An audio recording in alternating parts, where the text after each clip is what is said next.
The day after, I realized I still smelled like sugar, like that sweet icing. I couldn't figure out what it was coming from, and it was my skin.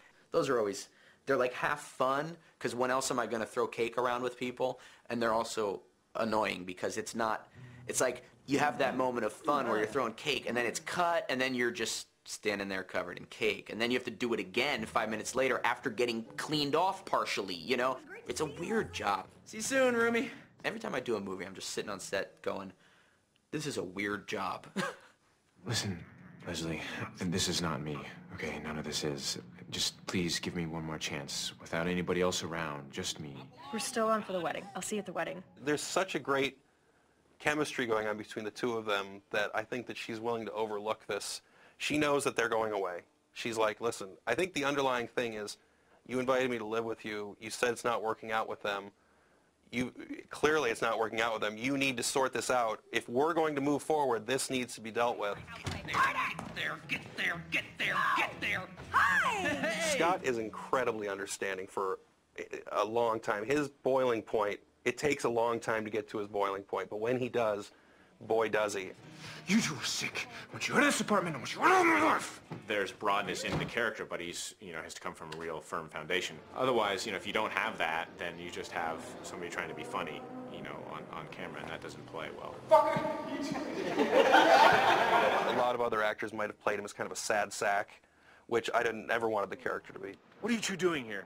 It's a comedy, yet I am the character that is the most real, so I have to maintain a bit of sanity, while Ryan and Mary are kind of being outlandish. Weddings make me so horny.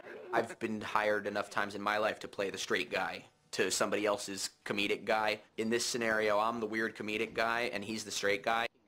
But he really matches our energy so well.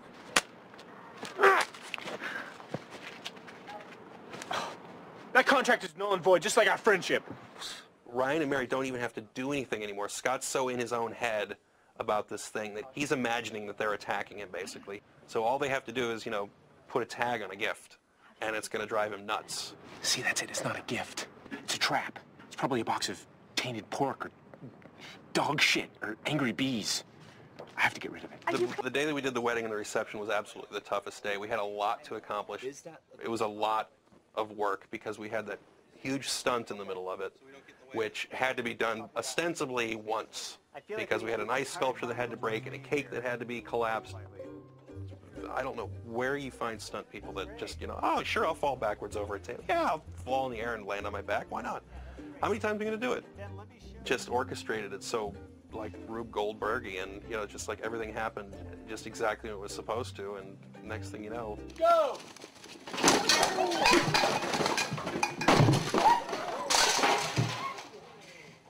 What the fuck? Is everyone okay? Yeah, everyone's okay. Okay, cut. Yay!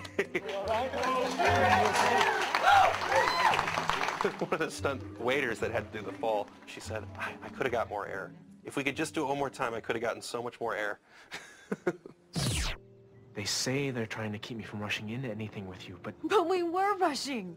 Why are you speaking in the past tense like that? I think that Leslie is very sensible, and she sees that it doesn't matter what this couple are doing. You're rising to the bait, and if you were able to ride this out calmly and collectedly, it wouldn't be an issue. But you're losing it, man. Yeah, well, I want you to sign this contract. You said that I will not hear from you again. I want to make it official. Brandon played unhinged very well. I think we may need to keep an eye on him. I think he may have some deep-seated issues he needs to discuss with someone because when it was time to unhinge, he unhinged.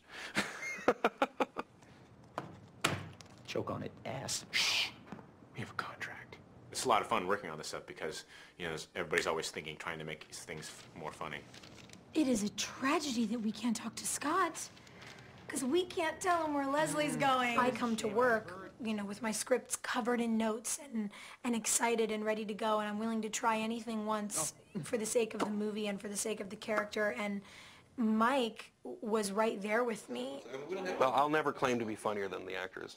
My method for working with the actors, first and foremost, is everybody has to be comfortable. You're never going to get a great performance in a comedy out of an uncomfortable actor. I've felt very free to be able to just kind of go crazy, improvise, and throw random dumb shit out there that may or may not work. Because again, for me, it's It's about trying to push the limits a little bit. If it doesn't work, at least you went there and tried to push it further. Well, I think one of the signs of a good collaborative director is one that is able to listen to the actors who have suggestions about minor tweaks of this, or what do you think about this, that they're not so stuck to this is what I wrote, this is what it has to be. Sometimes when someone writes a script that they're directing, they sort of end up being a Nazi about it's got to be word for word, and he's been so supportive of wanting it to be really real and natural and how we would interact with each other. For whatever reason, you don't get that luxury in television. And, I was speaking with Jennifer about it because she works on House. And, we were talking about how crazy it is to go from having to have your dialogue down to the comma. And it's got to be verbatim, word for word.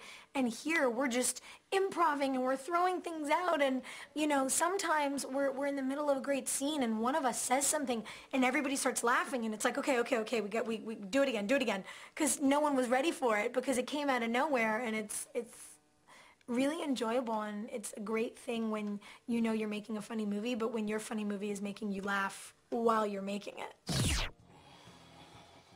What I like about bars is that's where people tell the truth. I used to bartend for years and years and years, and people would tell me stories that I don't think they would tell their priest in the confessional. I'm tempted to fuck his brains out. I'd fuck him, I'd fuck that guy, I'd fuck the guy air guitaring back there, and everybody I see just because I want to be with somebody else. She's around Ryan 24 hours a day. She's never going to say something like that. The minute she's not around him, all of a sudden she's free to speak, and that all comes out. Just once, I want to be with a guy without Ryan in the room. Just once, I'd like to fuck somebody else because I'm sick of fucking the same guy over and over and over again.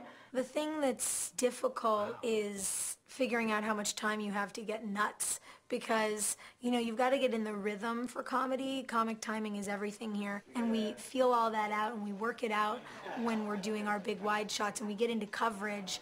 And I think the thing that's difficult is when it's time to move on and, the director and the producers are happy and we're going, wait, we have another idea. We want to do this. We want to do that. Sophia is a force of nature. She just took the script and ran with it. For some reason, we don't always see women in the funnier roles. We always see them as the object of affection for the goofy guy, and he gets to have all the laughs, where in this one, Mary gets to be, I think, have the biggest laughs in the movie. What? Huh? I want to go out for beer, but just us guys. Well, do I smell funny or something? So it's been really, really cool to sort of get to play someone who is so uptight, but because she's so wound, she snaps all the time when things go wrong. Excuse me, Scott, but this is beyond the pale, okay? Simply beyond the pale. The obstacle Scott has to get over in the third act isn't just getting to Leslie physically, it's psychologically getting through to Ryan and Mary that they need to recognize what's wrong with their relationship. So basically they'll have the ability to leave him alone. This is where Leslie is. Are you ready? Not in the least. Well, good luck. Over the course of the story, they learn some things and sort of learn how to have a little more independence. Okay, now get out of here. Go.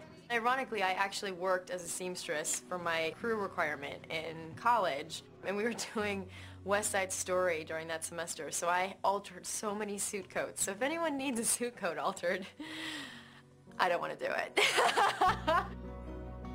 I think the kiss in the far distance with the whiteout, I think really is romantic, but doesn't oversell it. I think it's a nice button on their relationship because you really know they're going to give it a shot, and they've learned absolutely nothing.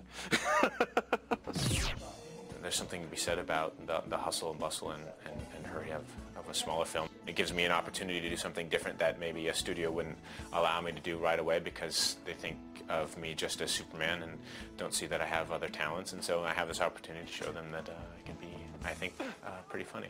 I enjoy it, especially being on House and how serious and intense all the medical stuff is. It's really nice to have that little break and sort of mix it up and be goofy and big and over the top and sort of just have fun with it. It's just stellar when you're working with people who are giving it their all, because you can give it your all with them and you make special things happen. When you're working with a director who fosters that and doesn't mind it and even tells you that the stuff you're adding might even be worth something and funny, it's always a good feeling. Getting the opportunity to direct my own script with such a talented cast was absolutely just a dream come true, and every single day that we showed up, everyone involved with the production, from the cast to every department, everybody brought their A game every single day. It's been an adventure, to say the least.